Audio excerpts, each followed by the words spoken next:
Las Vegas is next up on the list. And Dave Ziegler will be in year 2, of course. The whole Patriot Josh McDaniels deal. And they've got okay cap space, but the whole, the offseason starts kind of with what they do with Derek Carr. Right. I will tell you, and I'm going to be doing shows on this as a Jet fan. There is no way that I see Joe Douglas trading for Derek Carr. I just don't see Okay. it. I'm sorry, Okay. I just don't. I'd be completely shocked.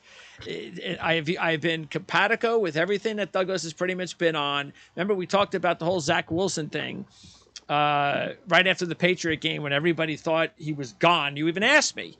And I said, he's not going anywhere. They're going to try to develop him. They're not giving, and they didn't give up on him. Everybody thought he was gone. But I know what Joe Douglas is doing, and I'd be shocked if he trades with Derek Carr. I don't think but Derek Carr will get traded. He's got a lot of money, though. But I believe I don't believe there's much dead cap space there. So I think the trade makes a lot of sense.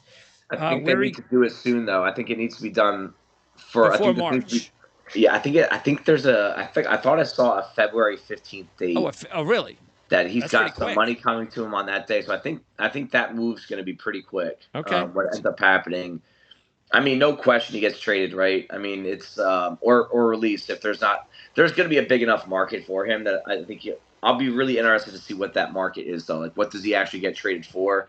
Probably similar to a Matt Ryan deal, Carson Wentz deal, like those day 2 picks. That could be an option for the next year. That could turn into another second-round pick. But no matter where he goes, what does this team do at quarterback? Is Josh McDaniels in year 2 picking 8th, going to go after a rookie quarterback? Who do you think fits a Josh McDaniel from once you get past the top 2?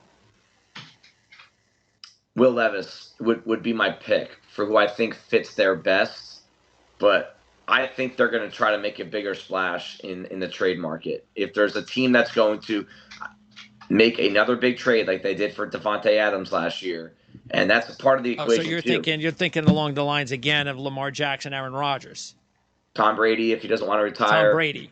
Yeah, and I think Aaron Rodgers actually is probably the money. It just doesn't make sense to me how he's going to be able to be traded. Yeah, I mean he just got re-signed, so I don't think that'll happen either. But Tom Brady makes a lot of sense. Jimmy Garoppolo, like, what is the relationship there with Josh McDaniels? Like, some of these quarterbacks, whether what we think about these quarterbacks or not, some of these offensive play callers, their ego is so big that they think they can make it work with anybody. That's true. And McDaniels has that experience. He made Jarrett Stidham look pretty good for 2 weeks anyway. He does have the relationship with both Jimmy G and Brady. So you would have to believe with both of those guys potentially available that he's going to land one of them.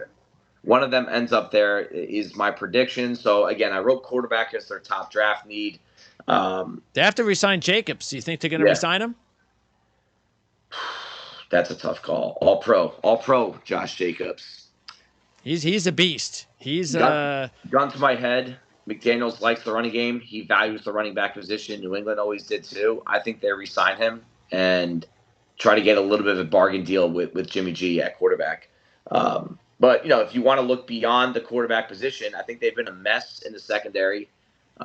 Just year after year, that organization just can't find guys to get the job on the back end. Who's the first guy? If they pick the number 1 cornerback in the draft, because they could have that opportunity, who's that going to be?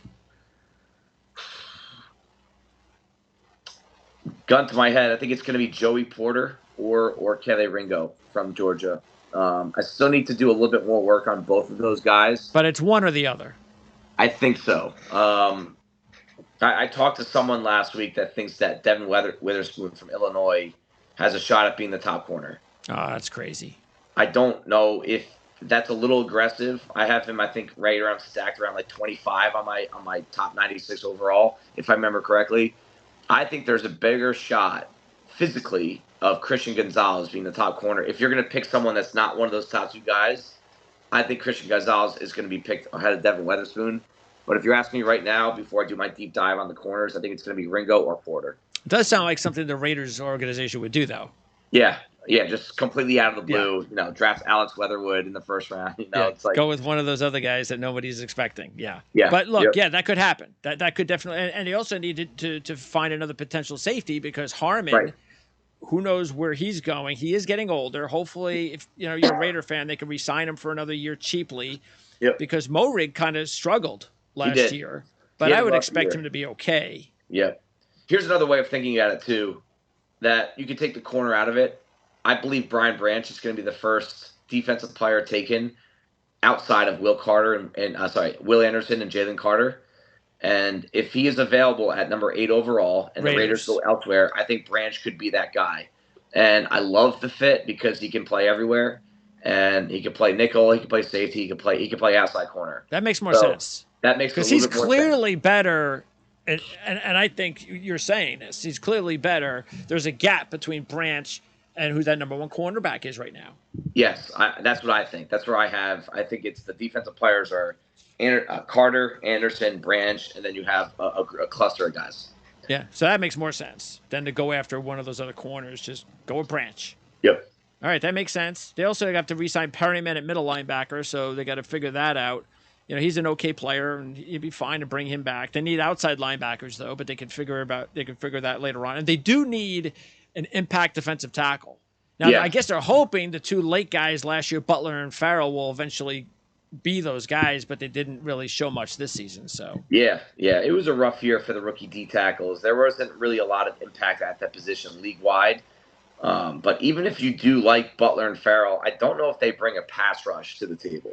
And if they want more pass rush inside to kind of offset what they have on the outside in Jones and Crosby, who's that? I think who would be that next guy after Carter?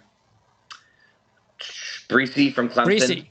Breesy. Probably going to be a first-round pick, so I don't think he's going to be there round 2. I think top 10's a little rich for him right now, unless he just blows up this pre-draft process. Round 2 name I love, lives in the backfield, is the kid from USC, Tuli Tuipulotu. He's one of my just favorite players to watch, one of the most productive in the country, and that's the kind of presence they need on the middle of that line. He fits that culture well, too. Like the hyperactive, high effort, high engine, guys that make a lot of hustle plays. I think he fits that culture pretty well. And keep in mind, too, Hollins is a free agent. Renfro's coming off the injuries, and they really have nothing else at wide receiver after Adams. So they have to figure out the receiver position. So that could be that's definitely going to be a free agent or, later. I don't expect them with Adams there to worry about wide receiver draft early, but they got to do it a little bit later.